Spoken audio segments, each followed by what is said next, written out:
कहानी शुरू होती है शहर के सबसे ऊंचे टावर अरोरा कॉरपोरेशन की भव्य इमारत से। इस इमारत की सबसे ऊपरी मंजिल पर बैठा था आराध्य अरोरा, शहर का सबसे बड़ा बिजनेसमैन, जिसकी एक आवाज पर लाखों के सौदे हो जाते थे।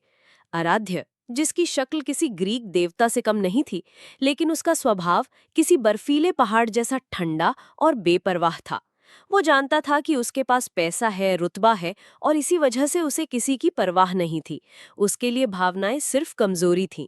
वहीं इसी शहर के एक छोटे से कोने में, जहां गलियां तंग थीं और सपने बड़े, वहां रहती थी सिया।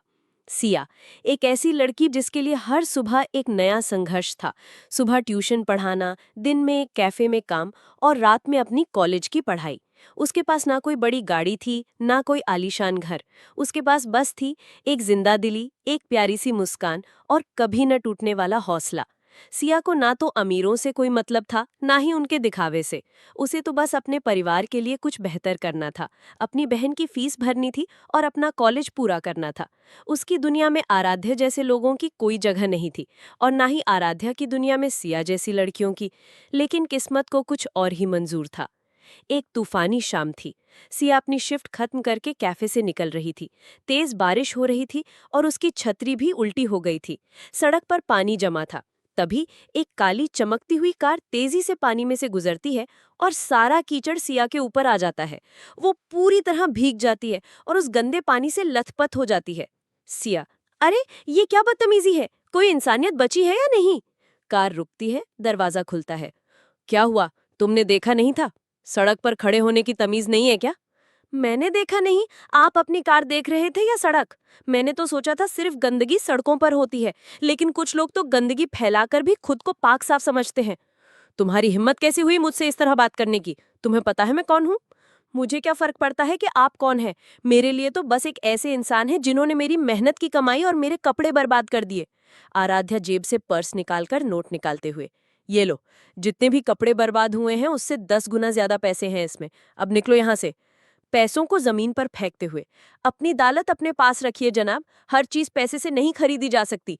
मेरे आत्मसम्मान की कोई कीमत नहीं है। और अगली बार गाड़ी जरा संभाल कर चलाइएगा, क्योंकि हर कोई अपने कपड़े धोने के लिए नौकर नहीं रख सकता। सिया पैर पटकते हुए चली गई। आराध्य वहीं खड़ा रह गया। उसने अपनी जिंदगी में कभी किसी को इस तरह जवाब देते नहीं देखा था। ये लड़की कौन थी? ये सवाल उसके दिमाग में घूम रहा था। कुछ दिन बाद सिया को एक प्रतिष्ठित कंपनी में इंटर्नशिप का ऑफर मिलता है। वो बहुत खुश होती है, क्योंकि ये उसके सपनों की तरफ पहला कदम था। लेकिन उसकी खुशी तब सदमे में बदल जाती है जब वो अपने नए बॉस से मिलती है। एचआर मैनेजर, सिया, ये तुम्हारी सीट है। और हाँ, ये मिस्टर आराध्य अरोरा हैं, हमारे सीईओ। इन्हें ही तुम्हें असिस्ट करना होगा। सिया मन में सोचती है, आराध्य अरोरा? क्या ये वही? Oh my god! Aaradhya Siya को देखते हुए कहते हैं, तुम? सिया मन में सोचती है, हे भगवान, ये तो वही अहंकारी इंसान है। अब मेरा क्या होगा? हकलाते हुए कहती है, जी सर, मैं सिया। आराध्या मुस्कुराने की कोशिश करते हैं, पर सिर्फ एक तिरछी मुस्कान आती है। मुझे नहीं पता था कि तुम यहाँ इंटर्नशिप कर रही हो। वैसे तुम्हें शायद पता नहीं होगा, मैं अपने काम में कोई भी लापरवाही बर्दाश्त नहीं करता। अगर तुम किसी भी काम में देर हुई, तो ये इंटर्नशिप तुम्हारे लिए आखिरी साबित होगी। सिया आंखों में आंखें डालकर कहती है, सर, मैं अपने काम को पूरी लगन और ईमानदारी से करती हूँ। आप मेरी परफॉर्मेंस से खुद ही समझ जाएंगे। और इस तरह आराध्या और सिया का सफर एक ही छत के नीचे शुरू हुआ। आराध्या ने सिया को परेशान करने का कोई मौका नहीं छोड़ा। वो उसे बेवजह मुश्किल काम देता, देर रात तक रोक कर रखता, और उसकी हर गलती पर उसे टोकता। आराध्या, सिया, ये रिपोर्ट अभी तक क्यों नहीं तैयार हुई? तुम्हें पता है ये कितना जरूरी है? सब बस इसे फाइनल टच दे रही थी। 5 मिनट में आपके टेबल पर होगी।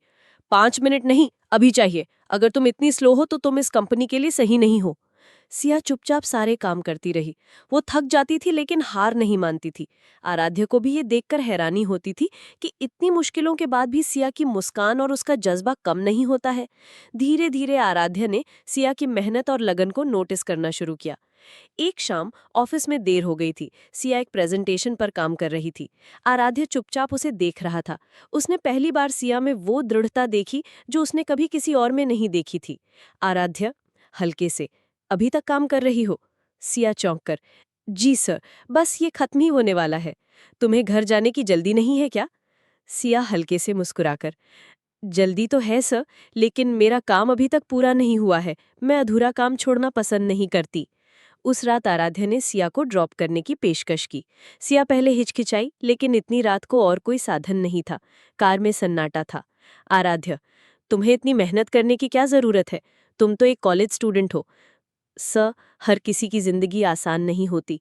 मेरे परिवार के लिए, अपनी पढ़ाई के लिए मुझे मेहनत करनी पड़ती है। मेरे सपने हैं और मैं उन्हें पूरा करने के लिए कुछ भी कर सकती हूँ। आराध्या ने सिया की आंखों में देखा।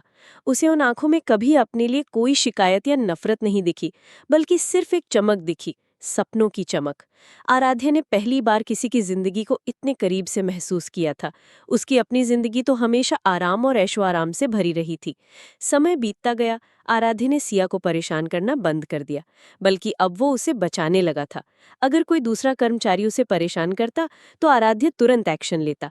सिया को भी आराध्या में एक बदलाव महसूस हुआ। उसका ठंडा स्वभाव थोड़ा पिघल रहा था।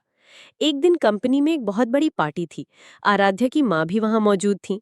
उनकी नजर आराध्या और सिया पर पड़ी। आराध्या की माँ आराध्या के पास आकर फुसफुसाते हुए, आराध्या, ये लड़की कौन है? तुमने इसे मेरे लिए तो नहीं चुना? आराध्या थोड़ा गुस्से में, माँ, ये सिया है, मेरी इंटर्न, और आप इस तरह बात मत कीजिए।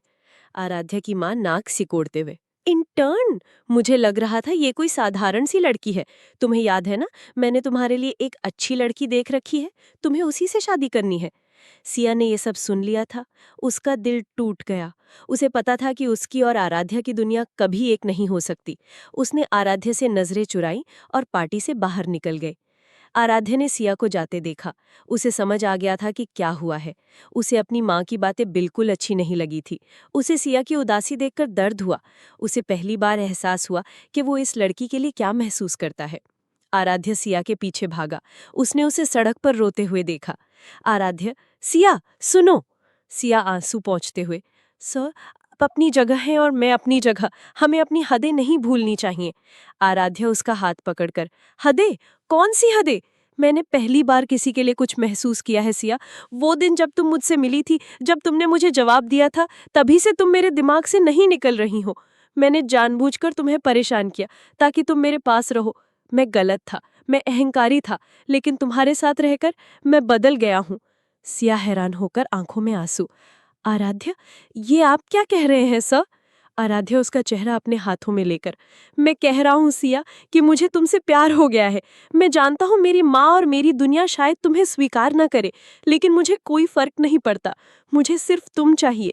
मैं अपनी पूरी दुनिया तुम्हारे लिए बदल दूंगा। बस तुम मुझे एक मौका दो। सिया आराध्या की आंखों में देखकर उसके आंसू बहने लगते हैं। आराध्या, सिया ने कभी नहीं सोचा था कि आराध्या जैसा इंसान कभी उसके सामने इतना कमजोर पड़ेगा। उसकी आंखों में प्यार और सच्चाई देखकर सिया का दिल भी पिघल गया। उस रात बारिश की बूंदें उनके प्यार की गवाह बनी। आराध्या ने सिया को कस के गले लगा लिया। उसने वादा किया कि वो हर मुश्किल का सामना करेगा, हर दीवार तोड़ देगा, सिर्फ सिया के लिए। सिया को भी एहसास हुआ कि प्यार सच में किसी दीवार को नहीं पहचानता। आराध्या के लिए ये सफर आसान नहीं था। उसे अपनी माँ को समझाना पड़ा, अपने कंपनी में लोगों की बातों को नज़रअंदाज करना पड़ा, लेकिन सिया का साथ, उसकी हिम्मत आराध्या को हर कदम पर मजबूत बनाती गई। आराध्या ने सिया की जिंदगी में खुशी भर दी और सिया ने आराध्या की जिंदगी में प्यार और इंसानियत।